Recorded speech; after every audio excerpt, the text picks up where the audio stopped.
Good evening, gents, and welcome to game 2 of my preparation with the Ogre Kingdoms. And this time I'm playing against Barrett's Vampire Counts.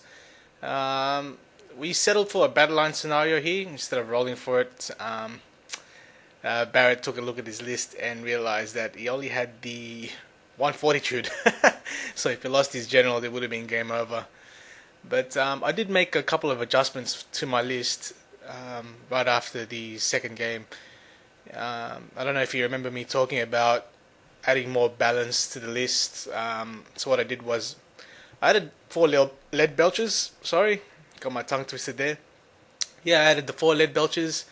I added the butcher, who's using the Law of the Great Maw, and that allowed me to take the beasts, Law of Beasts, on the Slaughtermaster.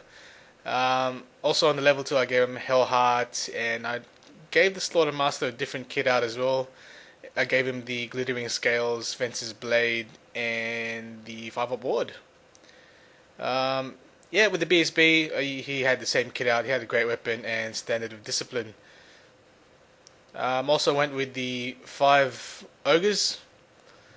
Dropped the other unit of Mournfang. Like I said before, I wanted to do a more balanced list. I needed more core in the army instead of painting up more nobblers. I got too lazy and decided to go with the Ogres instead. And just quickly going through Barrett's list, he had the 2 units of dogs there, 2 units of Fellbats, Terrorgeist, big unit of Crypt Horrors, 8 of them, the Crypt Ghoul Block, a unit of Zombies, the Mortis Engine, and the Strigoi King. Not the typical choice that you see in Vampires, but that's what he went with. He had the +3 strength weapon. And he also had, I think they were both level 2s. Yeah, both level 2s. So another game where I thought I had the leg up in magic. But, yeah, as you'll see later on, didn't work out too well for me. So I get first turn, so I'm moving everything up. And I'm moving the Mournfang closer towards the Crypt Ghoul block there. One of the mistakes I did, and you can see it here just on the flank of the Mournfang, I leave this big space just for the Terrorgeist to fly over and to scream onto the Mournfang unit. So what I did was casting stuff here and there. He's letting most of it through. Unfortunately, I don't really have that much in terms of offensive magic. Most of it is obviously got wild form, so I'll be using that in combat.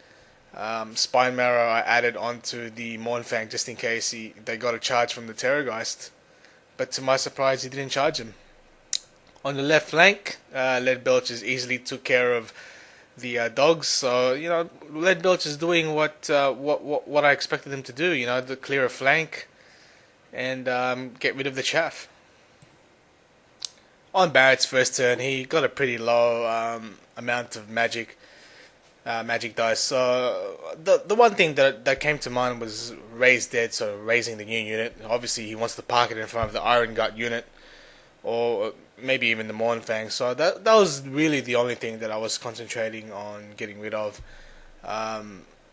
Yeah, he moved the Terrorgeist in place. But what I did was I shot it in the first turn with the Iron Blaster, did 3 wounds, and that's usually my first choice of target. It was between the Mortis Engine and the Terrorgeist for me, but the 4+ Ward on the Mortis Engine it's too tough to get through, I find. Anyway, don't know about anyone else. So yeah, I shot the Terrorgeist first, killed it on turn 2. As you can see in this picture, as soon as he parked it in the flank of the Mournfang, I just thought, nah, I've got to get rid of that. And I was lucky that no models died due to the to its scream. What I did forget was the power of the Mortis Engine as well. Getting my tongue twisted again, unbelievable. Yeah, so what I did is, you can see in this picture here, I've parked the Sabertusk right in front of the Crypt Ghouls, and I completely forgot that at the start of its turn he gets 2 dice and any enemy units within that range will cop to the 6 strength, only 3 hits, and Saber Tusk only having 2 wounds. Yeah, it died straight away, and I copped this charge from the Grip Ghouls, and this is where the game turned on its head on turn 2 so early into the game. Sorry, and yeah, in the magic phase, nothing special again. I'm just trying to stop Ray's dead. Anyway, what we've got here is cleared off that Saber Tusk from the Mortis engine and declares a charge with the Cryptorers onto the big unit of Iron Guts. And this is where the game just turned. He did alright. I think he killed about 2 models, put 2 wounds on another. Unfortunately, he did manage to kill my Butcher, which was alright. I mean, I knew I wasn't going to get within range of Hellheart unless I rolled, pretty high, because he's, I know Barrett's tactics. He likes to, just hang back a little bit, hang back. But this combat didn't go too well. It must be the dice again. I'm telling you what, those green dice are just atrocious when it comes to ogres. So yeah, when it comes to my attacks, I absolutely whiffed it big time. Just I don't even think I killed one. No, I might have killed one, but it wasn't enough. Unfortunately, I lost by about 3 or 4. Wasn't steadfast, so yeah, unit broke just like that. BSB and Slaughtermaster and big unit Iron Gut unit just gone.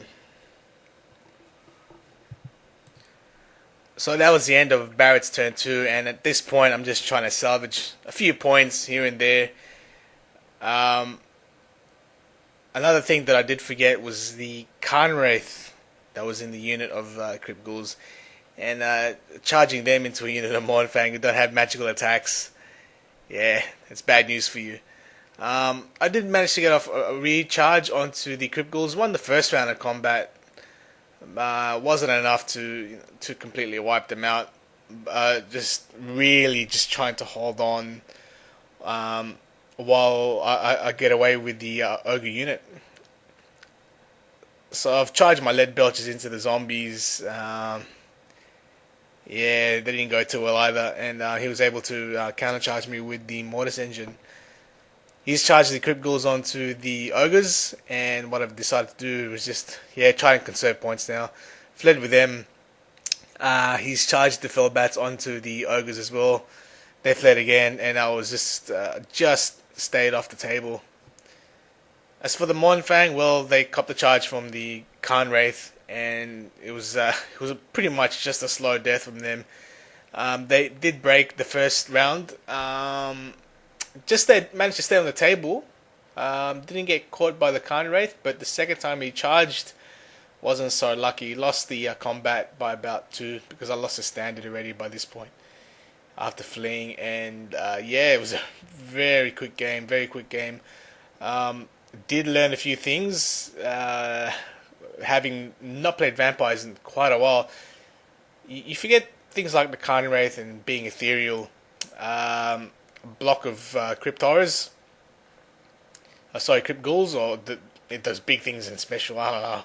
This freaking they take damage. I'll give them that. They're only strength 4. They've got poison attacks, but when you've got that many poison attacks, something's gonna get through. They are toughness 5, and in line with the Mortis engine, that'll give them the 4-up regen. It's something to think about. They may not dish out the attacks, but they can definitely take the hits. So something to learn for you guys out there that don't play vampires that much. So yeah, there are a couple of the things that I learned from this game. Another thing is for me, just to support the Mournfang a little easier. A lot of people tend to chaff them up big time, so I think next time I'll be deploying the lead belchers a little closer with the Mournfang, just to help clear a path for the big cats to get through. We called the game at turn 5, and I didn't really have that much left on the table. As you can see, I had the 1 lead belcher, I had the ogre bulls. Actually, they could just call them ogres these days. I did lose the Iron Blaster eventually in the end, and well, I think I had about one Sabertusk left, and that was about it, really. So it was a very quick game. Like I said, learn a bit. Hopefully, this video teaches you a bit as well. So until next time. Actually, hopefully, I'm trying to get some painting videos up as well. So keep a lookout for those. If you like the video, please click like, subscribe, and yeah, spread the word. Until next time.